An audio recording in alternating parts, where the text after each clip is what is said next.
আসসালামু আলাইকুম। আজকে আমরা একটা জমিতে সার দেবো, ইউরিয়া সার। ঘাসের যেহেতু কাটা শেষ করছি, এখন আবার সার দিলে ঘাসটা খুব তাড়াতাড়ি বড় হবে। তো আমি এক জায়গায় গেছিলাম ঘাস কাটার জন্য। ঘাস কেটে এসে দেখলাম যে আবহাওয়াটা কিছুটা অনেকটাই ভালো আছে, যার কারণে ভাবলাম যে সারটা দিয়ে দিই, তাহলে ভালো হবে। কারণ আমাদের এদিকে কিছুদিন ধরে খুবই বৃষ্টি, টানা বৃষ্টি চলতেছে অনেক দিন ধরেই। তো পানিতে সব মানে ভরে গেছে।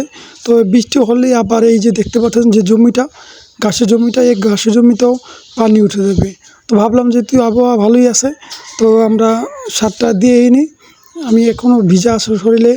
আবার একটু দেখছেন আমাদের জমির আইলে, এখানেও আমরা সার দিয়ে দিচ্ছি, যেখানে থেকে আমরা গরুর জন্য ঘাস কেটে নিতে পারবো এই পাশে। এবং আমার যে ঘাসের যে জমিটা, যে আমরা জার্মান হাইব্রিড যে ঘাসটা রোপণ করেছি, যেহেতু আমাদের এই অঞ্চলে অন্তত 6 মাস পানি থাকে, সেহেতু যে শুকনো যে নিপিয়ার গাইগুলা বা যা হাইব্রিড বা অজানা জার্মানি, এগুলো আপনার হবে না, বা যারা ঘাস এগুলো হবে না।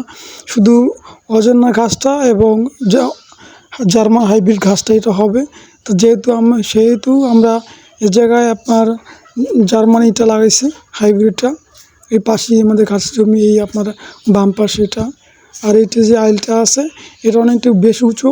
এই জায়গায় কিছু ঘাস হয়েছে, এই জায়গায় আরও দিয়ে দিলাম, যেহেতু ওই ঘাসটা কাটতে কাটতে এটা আর একটু বড়ো হয়ে যাবে, তাহলে আমার ঘাসটা একটু কম লাগবে আর কি, তাহলে চারাটা ভালো আসবে আর কি।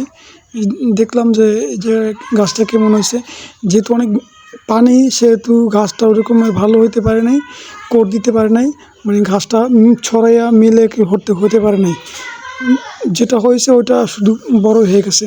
পাশ দিয়ে যেটা হয় ওটা পানির নিচে পড়ে আবার মারা যায়। তো চেষ্টা করতেছি যে ঘাসটা যাতে দ্রুত বড় হয়, এবং এদিকে ঘাসেও আমরা সারও দিয়ে দিছিলাম যাতে দ্রুত বড় হয়ে যায়।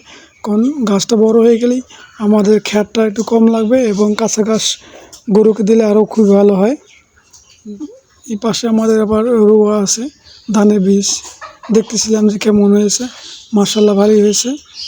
তো পানিটার কারণে অতটা ফলন ভালো হয়নি।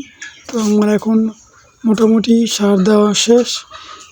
আবার এই জায়গায় যখন কাটবো এই ঘাসটা, তখন আবার সার দেওয়ার চেষ্টা করব, যাতে ঘাসটা তাড়াতাড়ি বড় হয়। এই ছিল আজকের ভিডিওটি। আশা করি আপনাদের ভালো লাগছে, এবং আমার জন্য দোয়া করবেন, এবং আমার খামারের জন্য দোয়া করবেন, যাতে করে আমার খামারটা, আমার স্বপ্নের খামারটা অনেক দূর নিয়ে যেতে পারি। সকলেই ভালো